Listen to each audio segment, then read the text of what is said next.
Hi, I'm Diana Rollanson-Williams. I'm a psychotherapist and a life coach, and you're listening to the Us People podcast with Savia Rocks.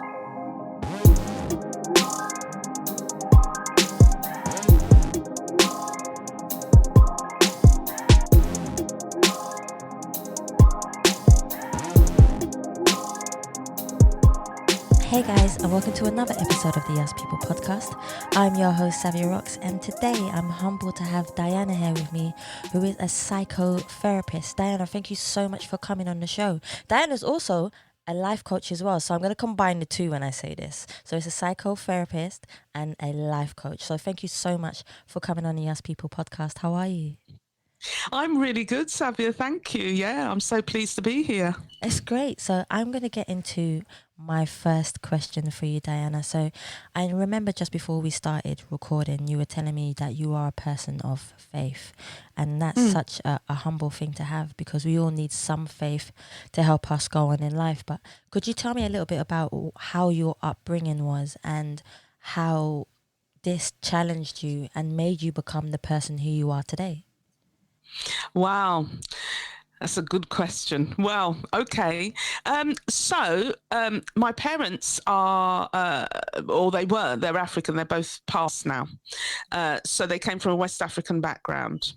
And the reason I sort of start with that is that as I grew older, sort of had children of my own, and as I've kind of got older, kind of close to the ages that, you know, I kind of remember them having a great impact on my life, it's made me understand them more. Yeah. And some of the decisions that they made, some of the things that they did, because I had African parents. Yeah, even though I was growing up here. So that's quite important for me to understand and to recognize. So I was actually born in Birmingham. Oh. And I passionately own that, even though I've lived in London most of my life. I passionately still own my brumminess and being someone from the Midlands. I still claim that. When I was very young, I went to Sierra Leone, which is where my father grew up and my mother is from, which is in West Africa. So I spent sort of maybe up until about the age of 3 there. And I was saying to a friend the other day that, tasting the water, in inverted commas, has kind of imbued an Africanness in me. So even though, I love my Britishness, I embrace that, and, I've grown up here, I feel that, I still have that strong connection to there. So that I think really contributed to that. And then we moved back here. And one of the major things for me was being sent to boarding school at the age of 4. Oh, wow. Yeah, which was very young, and was, I think, really set a real foundation for who I am today. Okay. Good and bad. So the experience of being separated from my parents, was traumatic. I used to fight them constantly when I'd been away for the weekend and they had to return me to school. It was a real struggle. And also being the only black child for a while in the school. Oh, wow. But in that experience, never feeling that I had any racism directed towards me. I was certainly different. That was clear. But I didn't feel that I was different in the sense of because of my skin color. I was kind of, I had friends. I was who I am till this day, a bit of a sort of maverick. There's a picture of me, the school picture, these very formal, I don't know if you've seen them, of sort of private schools, very formal, with the headmistress in the middle and the teachers and everyone lined up. Very formal photograph. And if you look for me right at the back somewhere, I'm there and I've got my arm on my friend's shoulder at a jaunty angle. And that just speaks so much about who I am, I suppose. So that was an experience that really formed me. It formed me in the sense of some of the trauma of the separation from my parents, knowing how to fit into an environment that I was alien to in a way, but also formed my huge sense of independence and being able to go into situations, be who I was, and not feel less than. And just being able to kind of move on. So there's real positives and negatives out of that. But I've recognized, because when you train to be a therapist, you have to do your own therapy. I recognized within some of those sessions that was a real foundation for who I am. So that was good. What else to tell you about my upbringing? So all kinds of things going on in between there and now. And we moved from Birmingham to London. And the one thing that really sticks out for me in terms of growing up again was in my teenage years, around 13, we moved to the West End of London. I loved it there. It was a real community. It's something probably that a lot of people really are not aware of. This was in the 70s. So there was a lot of the rag trade going on there. There was a modicum of poverty, funnily enough, as well in that space. Yeah, when you just think about it now, it's not possible to see it that way. So we moved to the West End, and we had a community around us, and a really a family that really influenced me. They lived downstairs from us, called the Gemotts, and they really influenced my idea of welcoming people into your home. I was probably in their home more than I was in mine. And one of the running jokes between us, because I'm still friends with them, is that well, the first thing I did when I went into their home and, was saying hi, new neighbor, and they were saying, who are you? How are you? Was to almost finish a packet of ginger nuts. Ginger nut biscuits. I don't know. They offered me, I was eating. And so sometimes, occasionally, I get called ginger nut, and we all know what that means when they say that to me. Mine was shortbreads. Right. Yeah. So I understand it totally. Yeah, so I finished their packet of ginger nuts, which was a big deal. But the other running joke is that for years I had 2 Sunday lunches. No matter what I did, I used to eat my Sunday lunch at home, and then I think, okay, I'll go downstairs and see them, check out what's going on, and they'd be having their Sunday lunch. So I'd think the next week, okay, do you know what? I'll go down first, and before I come up, and they were having their Sunday lunch. So for years, I had 2 Sunday lunches. So that's another thing that probably didn't help with my weight and stuff like that. But yeah, that's another running joke between us. But it was a family that continues to this day to really influence the way that we see community, the way you see about taking, because they had all the waifs and strays in their house. We were all able to go there and just feel safe and comfortable and be welcomed. So it's really influenced the way that I see that as well for my own life. So that's me growing up. It sounds really cool, to be quite honest. It sounds like a really cool upbringing. Do you think that, in your mind, just out of your opinion, do you think that it was a good thing that your parents sent you to boarding school? Ultimately, I will say yes, Okay.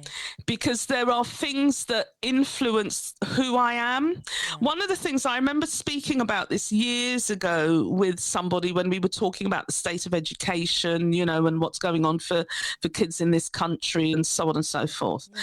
And one of the things that was said was this sense of entitlement that you get when you go to boarding school, when you go to private school. Now, it can be entitlement like, serve me now, but it's more the sense of I am coming out of here and I am going to do well. Okay. I am entitled to do well. And it sets you up in that way, I believe. That's the thing that I believe, despite all the other stuff that's happened in my life, that I believe it really helped me to do. And it helped me, as I said, to enter spaces with a confidence. That could also be, having now understanding the psyche, that could also just be part of my makeup. But I think that's what it did for me. It enabled me to enter spaces very confidently. There's a running joke, especially with some of my colleagues, that, I will go into a space and kind of say, I'm here. That's the way I enter. Like, yeah, I'm here. What can I do? I'm here to serve. But with no shame, with no feeling that I don't belong there. And we've talked a lot about that in terms of Black Lives Matter, a lot of the things, feeling excluded, going into a space.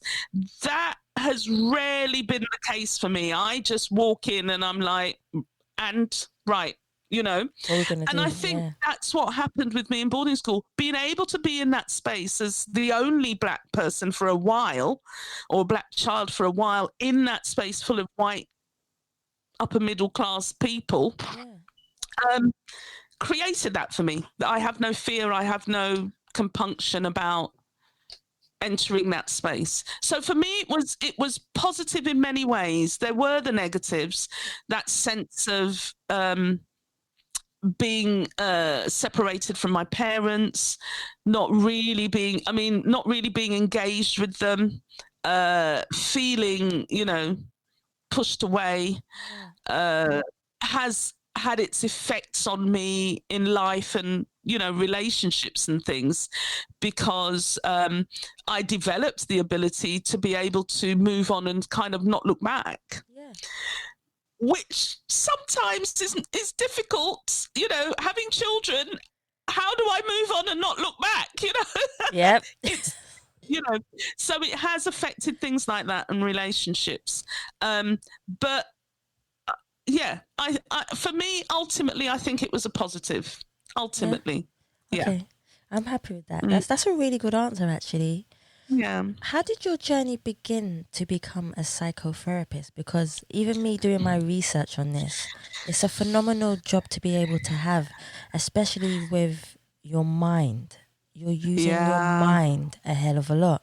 So how was it for you to be able to go into this role and know that you would be able to give it 110%? And the well-being of yourself as well is so important. Yeah. Well, it started with me having a panic attack. Wow. So I can't remember what had happened now, but so just to set a bit of context, I used to work in the voluntary sector a lot, helping people to get back into work, training people, doing a variety of things in the voluntary sector. And one of the things about the voluntary sector is that you are made redundant so often it just becomes like second nature, because funding runs out, things happen, all this kind of stuff. So being made redundant was not anything particularly special after a while. So I think I'd been made redundant, but I was also in a space of thinking, who am I? What do I do now? There were cracks in my marriage. There were all kinds of things going on for me. And I remember that day so clearly. I'd gone into the kitchen. I can't remember whether I'd gone to make a cup of tea or what I'd gone to do. And I remember rounding the corner, coming out of my kitchen to go upstairs. and I couldn't move. And I thought I couldn't breathe.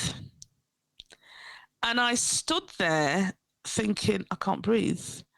And I then had to talk to myself and say, of course you can breathe. You haven't fainted. You're breathing. You can breathe. Take some breaths. Take some breaths. You can breathe. You're okay. You're good.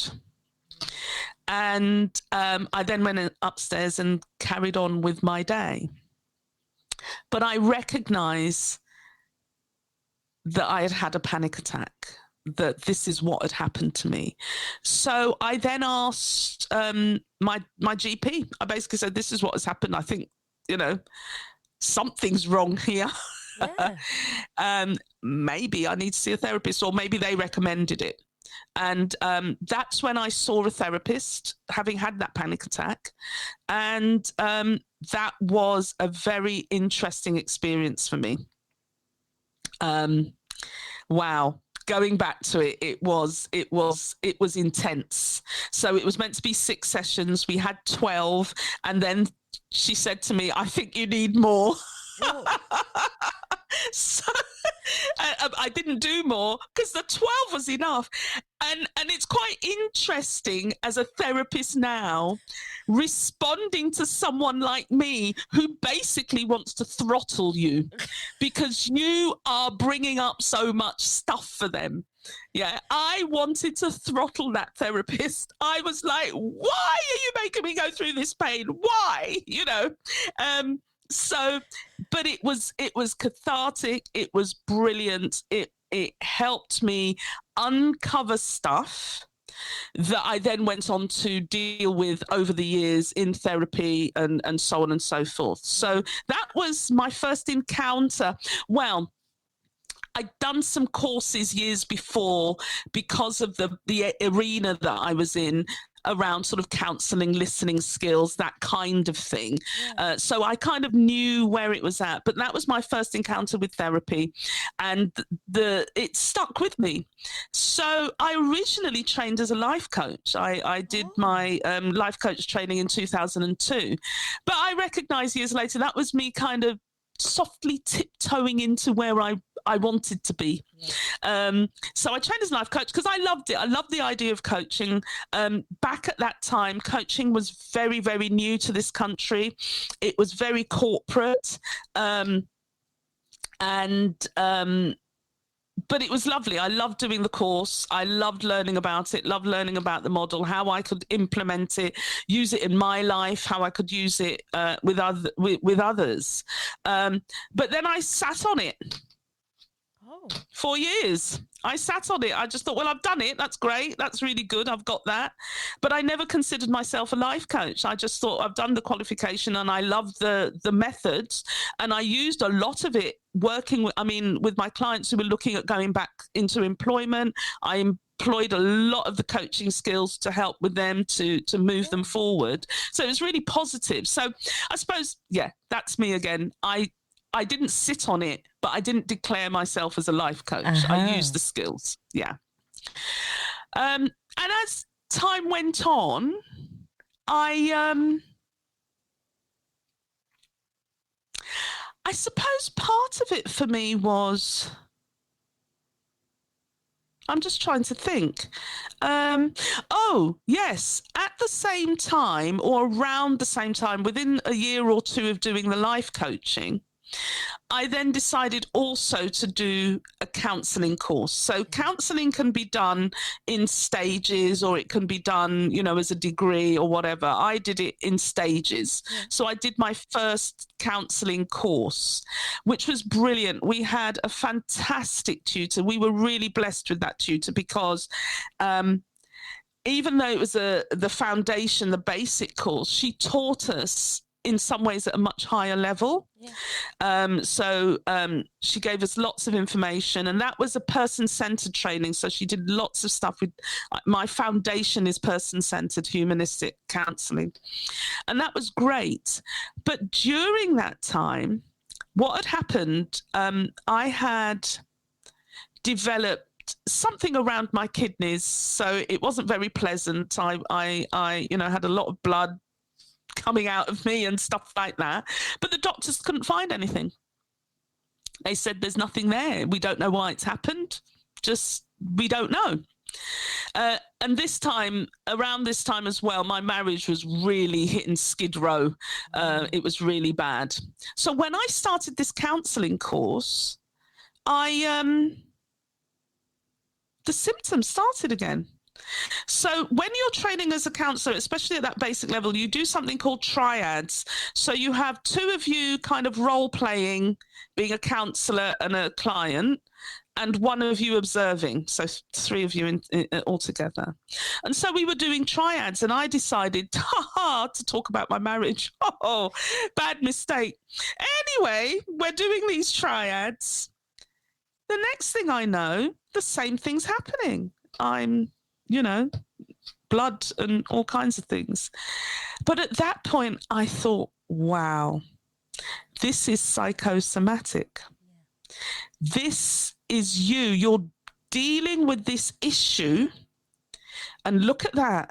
This has come back again. This is something that is, this has got to be.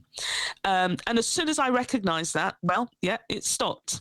So that was a real eye-opener for me. And I loved that course, and I did that course, and I passed and whatever.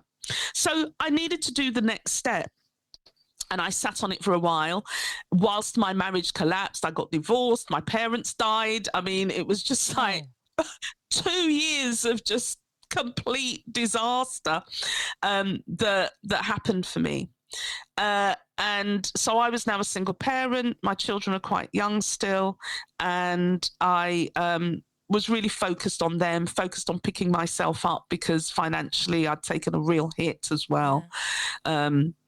After, the marriage ended. But then I thought to myself, well, do you know what? I want to qualify as a counsellor.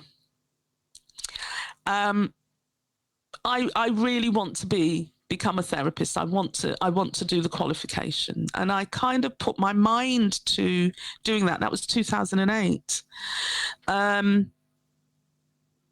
To this day, I have no idea how I got through that qualification, because unbeknownst to me, I was really ill. I thought I was just old. No, come on. Come on. This is what I thought. My body ached. I could barely walk. I had fevers and temperatures. I was so ill that I admire my own sense of what I call fortitude. That's my word. That's for me. I am a person of fortitude, because I got through that time, completed the course, and qualified as a therapist, despite being really ill, because the year after I qualified, I had to have a major operation. They identified what was wrong with me, and I had a major operation after sort of having this decline. So I'm really proud of myself, not only for making the decision to do it, but for getting through it in those circumstances. Oh. Now, I'm not sure I even answered your question, but you have, and you've told a story. You gave me double the answer that I was actually looking for. So one is always grateful for a story, because I enjoy them. Could you break down how you proceed with a client when you're having a session with them? I know that you can't go into depth, obviously, about because it's personal. That part is personal, but just a breakdown of how you do things to help a client. Yeah. Well, so I suppose there's two things. There's the first one, which is, we're held to professional standards. Yeah. I'm registered with the BACP, the British Association of Counselling and Psychotherapy, and they have a code of ethics and professional standards that we adhere to. They support us as therapists with, campaigning for staff and giving us information. We have to do something called CPD, which is continuing professional development, to develop our knowledge and skills and keep them updated. So that's really important before I even start working with a client, if you know what I mean. I have to be in the space, a good space to do that. So one of the first things I do with clients is, it's what everybody does. We carry out an assessment. Yeah. And for me, that is a simple set of questions. I have a form that I fill out, just trying to get some background, to get some understanding. Because a client will say something like, oh, I don't know. I'm feeling depressed. Let's just put that way. I'm feeling depressed. I don't know what's going on. I'm feeling depressed.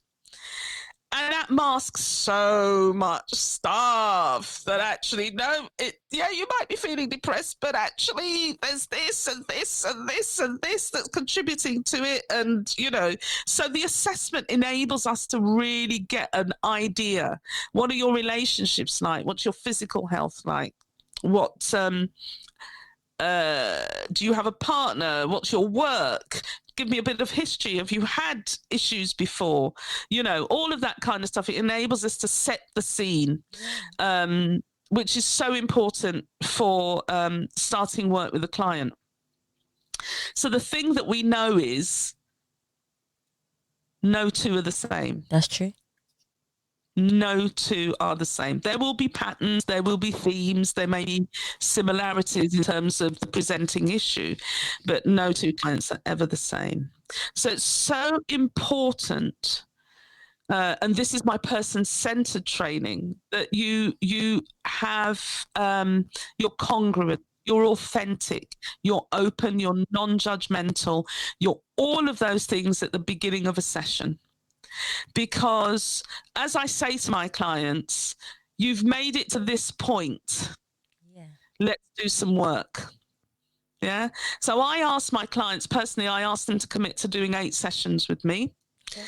And for that very reason, I said, you've made it to this point, because it takes courage to get there. Okay. Something has happened to make you feel you need therapy, for you to make that decision to enter that space. So I said, let's do some work. Let's do something to move you forward.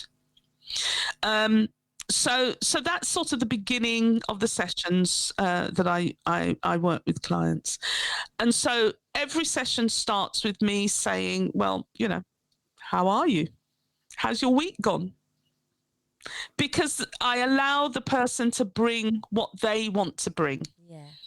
So we may have been talking last week about, your relationship with your father, and you've processed that throughout the week. I will be holding that for you. So as a therapist, we do a lot of what's called holding. We hold the client and we hold information that we then think about. How can we bring that in? How is that building a picture for us of the person, of what they're saying? Yeah. And so on. But my way is to the person brings what they want for that week. Yeah. And that's a very person-centered approach. You bring what you want. What I qualified in is something called psychodynamic, yeah. which is Freudian based. Everyone's heard of Freud, yeah. Right? And that does look at, the classic, look at your childhood, look for the patterns, look for the things that are going on, the things that you're suppressing, the things that maybe are unsaid. What is the process between you and me as therapist and client? There's something called transference and countertransference, and that's about what's going on between the two of you. What does the client set you up as? Now, the classic thing for me is, I'm always the mother figure or the teacher. That's classic for me. Often I get set up as, the person that's, the critical, whatever.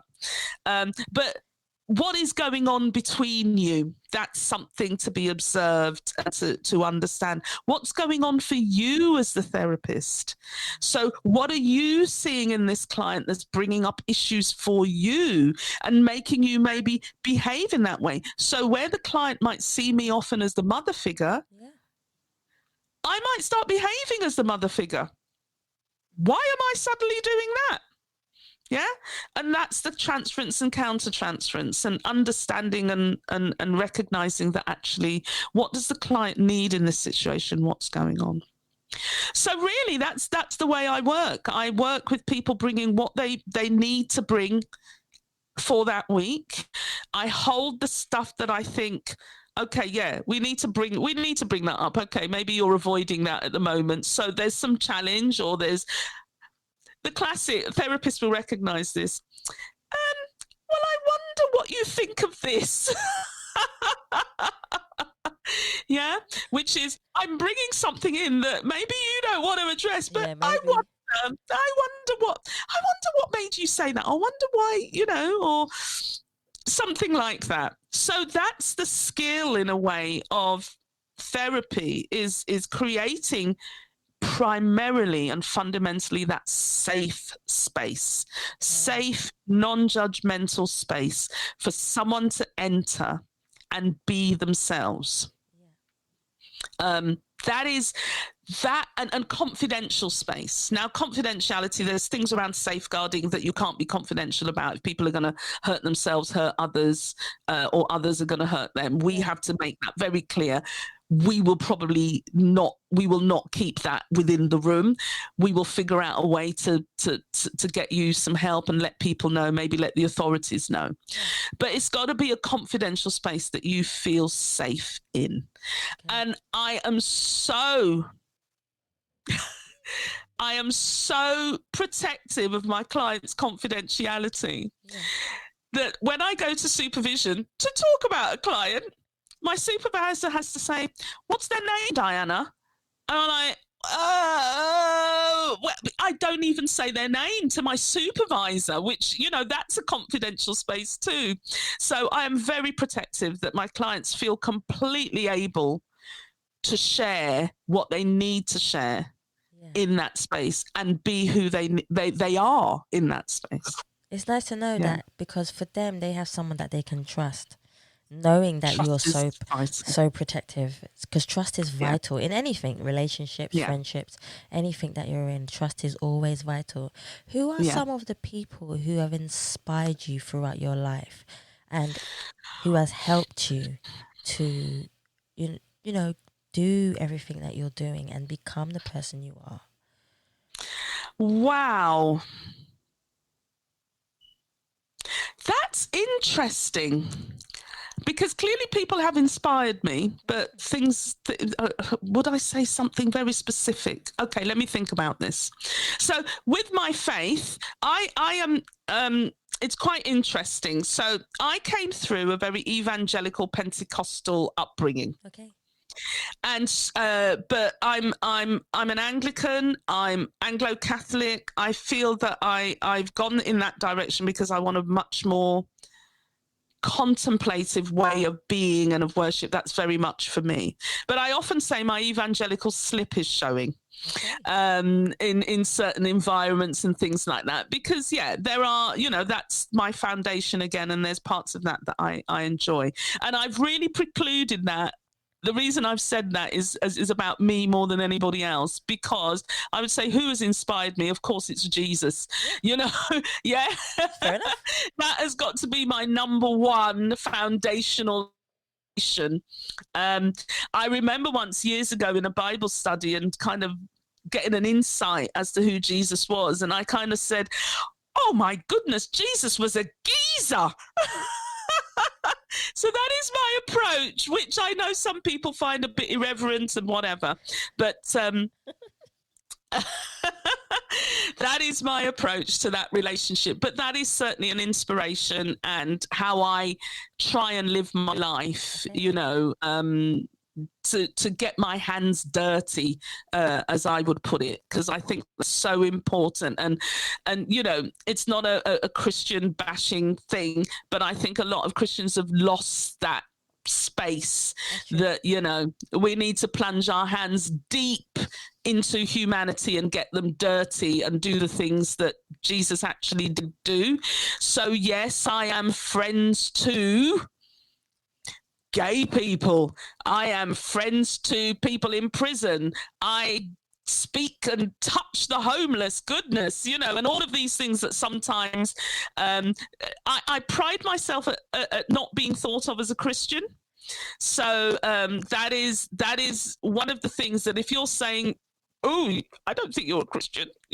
That's great, because Jesus was not thought of as the Son of God at some point. So that's fantastic. I'm getting my hands dirty and you're not thinking that. So that's fine. My relationship is with him. So that's all I need. So that's a major influence on my life, my faith, and the way I operate my life. Who else has influenced? Well, I talk about this family, the Jennerts. They've definitely influenced the way I live my life in terms of hospitality, welcoming people, being generous, sharing my food. So if you can have 2 Sunday dinners if you like. It doesn't matter. I'll be round. Yeah. Exactly. So that has definitely influenced me. And I say them as a family because it really is about all of them, contributing in that way. And their mum was a big influence to that. So she's passed now. So when we do talk about it, we say it's because of her attitude. She was one of those very, I wouldn't say dour Caribbean women, but you didn't mess. Yeah, you just did not mess. But at the same time, her house was open to all and sundry, and she was very welcoming, and we really miss her a lot. Who else has influenced my life? Do you know, my mother, we fought like cat and dog, but there are so many aspects of the things that she and the way she wanted to live her life, which, as I say, as becoming a therapist and becoming older, I can just see some of the frustrations that she had about who she felt she wanted to be and she couldn't be. So she's influenced a lot of sort of positive attitudes of mine, the way that I approach life, sort of being entrepreneurial, in many ways not being mean to myself, although that was a bit of a journey. But she loved anything that glitters, so I have to control that part of my side as well. Otherwise, we always say, my sister and I will always say, oh, that's a mummy outfit. If it's got sequins and sparkle and goodness knows what on it, that is her outfit. So she was a great influence on my life. Equally, my dad, in many ways, he was a very reserved person, but had a really cheeky other side. But he's influenced that steadiness for me. Just being steady, just doing stuff, just being there, and providing, really. So I can see those 2 sides of my parents, despite all our issues, that they've really influenced who I am today. Who else? So in primary school, I had 2 teachers, Mr. and Mrs. Norman, and they were fabulous. They were a fab couple.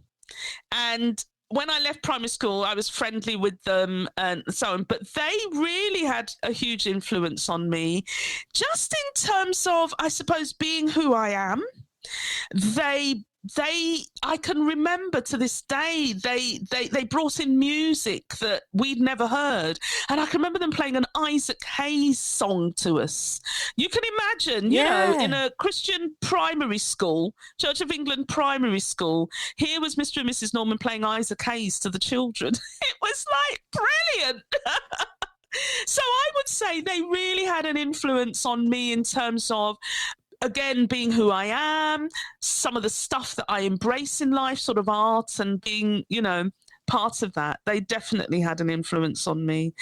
I love my women writers. I love my science fiction. So, I'm a sci-fi person. Yeah, I'm a Trekkie, all of that stuff. So that's all definitely had an influence on my life, thinking about, the possibilities. I've always wanted to go into space. It's not happening now. I'm unfit and too old. But if I had the opportunity, I would go.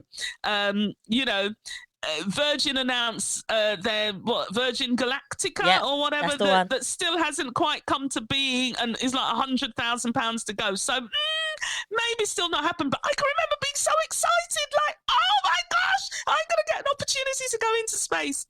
So for me, that would be a fantastic experience. I love the idea the the idea of embracing the unknown, going out there, of being open to different types, different species, being open to people, but also because the way Star Trek has tried to create this sort of egalitarian type of society where, you know, everybody is equal, everybody has the opportunity. And so I like the mission of that, even though it didn't always reflect it, especially with the early ones. But, you know, they tried. The first kiss between a black and a white woman or something, I think, was on Star Trek.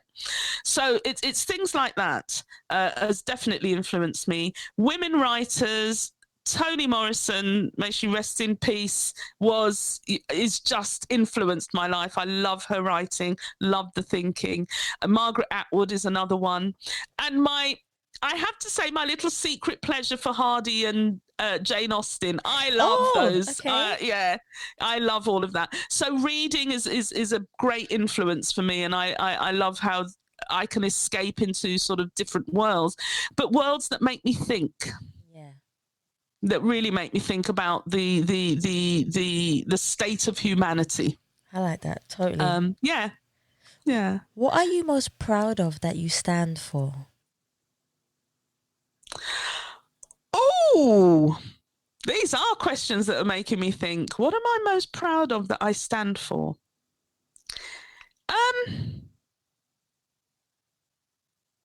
Well, I always root for the little guy, I think. And one of the things that I know about myself, I do work as a coach. I do work with clients around their values, their core values, how they influence the way we think, we behave, what we do, how we can use them to make good decisions, and all of those things. And that, because I have a program that I work with clients called Glow, and I won't change it because the way I came to that name was I thought of things that I wanted my clients to achieve. So grow, I want them to be able to grow. So it's called Growing Living Opportunities Worth.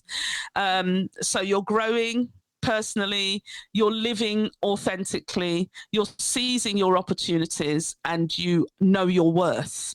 But I think, should I change the name? And I think, no, I made my mum work so hard to come up with the O that I think I need to stick with it for the opportunities. But I have the program, and that is one of the longest parts of the program, is finding your core values. And once people understand that, it really makes such a difference to them, and they can use that for all kinds of things. So one of my core values is I don't like bullying. I do not like to be bullied, and I do not like to see others bullied. And if you want to see the other side, the red side of me, bully somebody. Aye.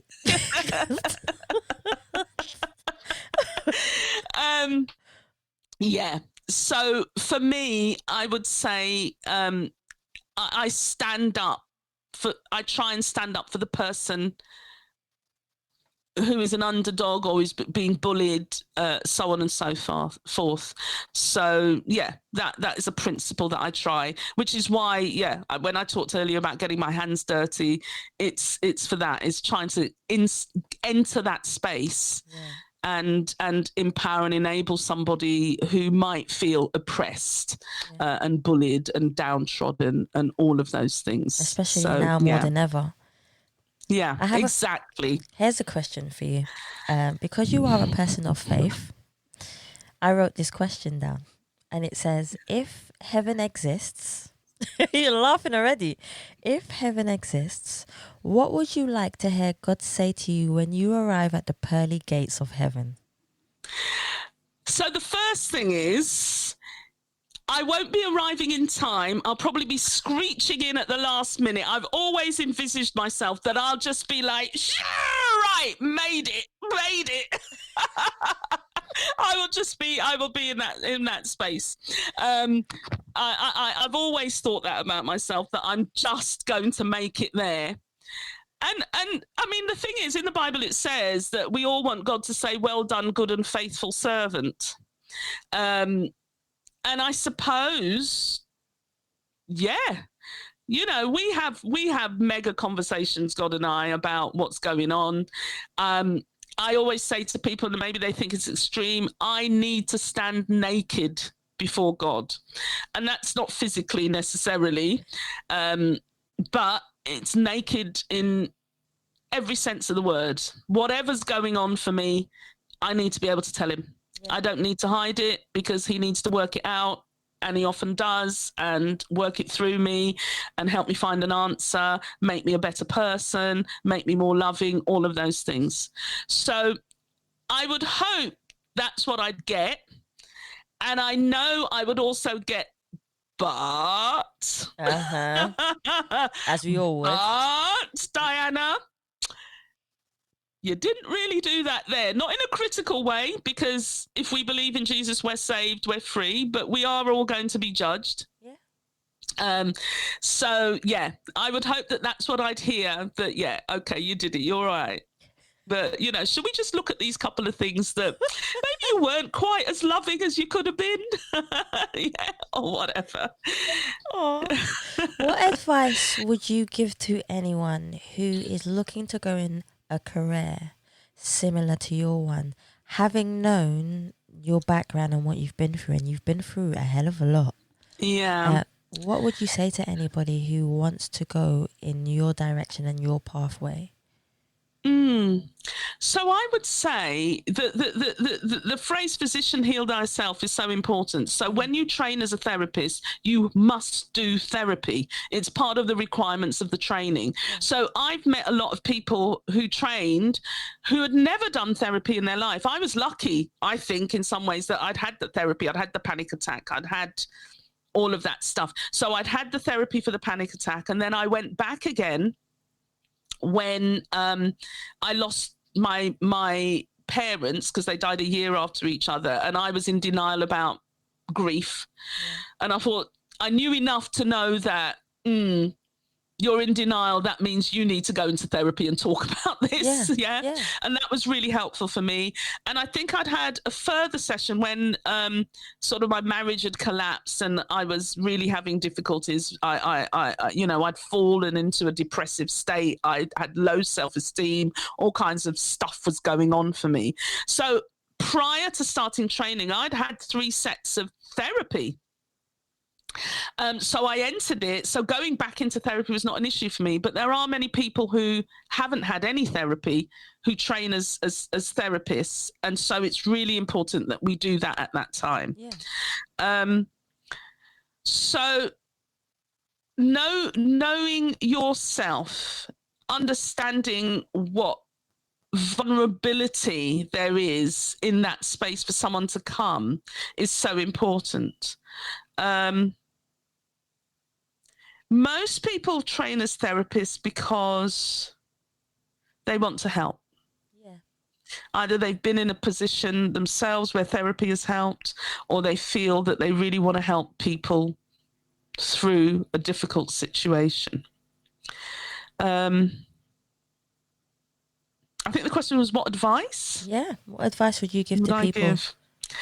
I think, you have to be. So, that's why I said you need to be in therapy. So I would say you need to be ready to examine yourself to be able to be a good therapist.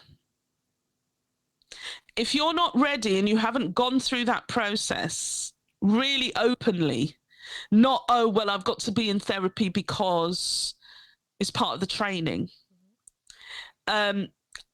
I think you'd find it more difficult to be a good therapist. And in every profession, there's good and bad and, whatever types of practitioners. And I think personally for me, what makes a really good therapist is somebody who has been through that process, can understand what the client is going through. It's not just about your theoretical model and knowing, all the stuff that you have to practice. All of that stuff comes and is important, but actually it's who you are. So one of the things when I was in training and a little bit when I first qualified and started practicing was I was being a therapist. oh, yes. And what do you think of that? And right. So, I was being a therapist. And I had an experience with somebody who complained about me. Oh. So this was part of in my training. They complained. And the complaint was that I was asking them about things in their childhood when they wanted to know how to get their coursework done. And they didn't like my style. I mean, ultimately, it was all investigated. I'm glad it happened because it put me into the space of understanding what an investigation is. So I went through that process, even though I was like, oh my God. But basically, the understanding was they just didn't like my style. Yeah. And there were issues, but they just didn't like my style. And so for me, that took a while for me to say, I just need to be me. Yes. In this space. I can be, congruent. I can give you non-judgmental, keep a confidential space. I can do all of this good practice stuff. But if I'm in there trying to be a therapist and what I think should be presented, I'm really not being authentic. I'm not being as congruent as I could be. Yeah. Yeah. So it took me a while to get into the space of, well, this is who you got. I'm professional. I do all the things that need, but this is who you got. This is me. This is my style. And to own that. Yeah. It took a while. So I would say, look at yourself, do therapy genuinely, not just as a practice if you haven't had it before, and completely find the space of being yourself as a therapist, because who will get you will get you. The clients that I have are the ones that get me, the ones that work with me. And then there are clients that just can't, and they're more suited to someone else. Yeah. And that's fine. That's okay. But it took me a while to get there. Oh, wow. It's such a good experience just listening to you, because every question I give you, you tell me a story. Yeah, I'm a storyteller, so it seems. I love it. People say you have great stories, Diana. It's true. And you just sit there and listen. I've got nothing to say. That's my problem. I only have one more question for you, which is Fab. Because the hour's gone so fast, it's actually gone quite quick. Which is I know. Because it's been so enjoyable. When you enjoy, I believe in life that when you enjoy connecting with someone, it goes really fast. So yeah, I have my last question for you, and that is, where can we find you on all your social medias? And if anybody else would like to contact you the way I have and been humbled to, where can they find you? Right. So my primary space is LinkedIn. Uh-huh. I'm not going to give my website addresses because my websites are a mess at the moment. They're being reframed. So look for me on LinkedIn. Okay. And you will find me. Look for me on the BACP register as well, and you will find me. And certainly, I'd love to hear from people. Definitely. Dan, I want to thank you so much for coming on the Arts People podcast. You've been such a great guest.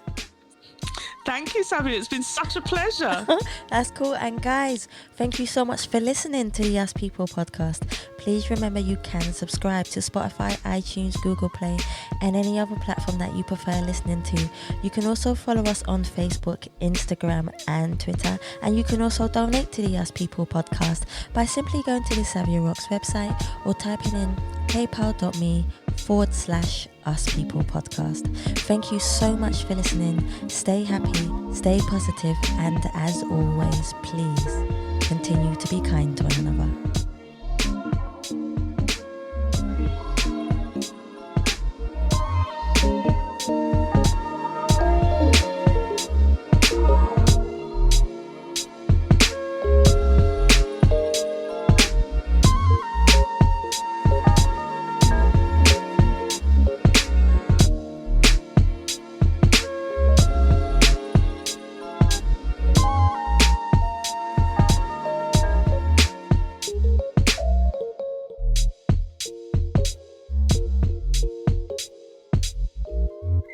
And I can then push it out to people as well and say, listen to me on this, my first podcast.